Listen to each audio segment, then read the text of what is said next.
સુરતમાં રોગચાળાએ માથું ઉંચક્યું હોય તેમ હવે એક 7 વર્ષીય બાળાનું તાવ આવ્યા બાદ મોત નીપજ્યું હોવાનું સામે આવ્યું છે। સુરતમાં શહેરમાં રોગચાળામાં 7 વર્ષીય બાળકીનું મોત નીપજ્યું છે।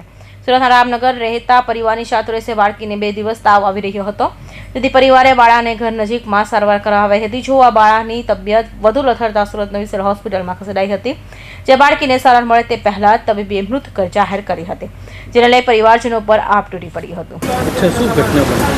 ઘટનામાં એને તાવ આવતો 2 દિવસ થયા। બાજુના દવાખાનામાં આજુબાજુના દવાખાના દવા લીધી હતી, હાઈ થઈ ગઈ હતી। 2 દિવસથી તાવ આવતો એટલે સાંજે જમી કાઢીને ઊઠી હતી છોકરી, ગલત 4 વાગે એને ઉલટી થઈ એટલે સિવિલ હોસ્પિટલ લઈ આવ્યા અમે।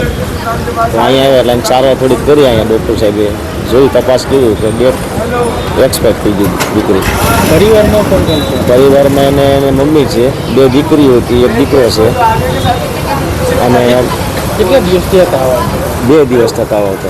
ત્યાં બાજુમાં કોઈ ડૉક્ટરને બતાવ્યું હતું, પ્રાઇવેટ એને રીતે લોકો બતાવ્યું છે, અહીંયા કીધું હતું 2 દિવસ અમે બતાવ્યું, 2 દિવસ વધારે તાવ હતો, પછી અહીંયા લઈ આવ્યા છે સિવિલમાં।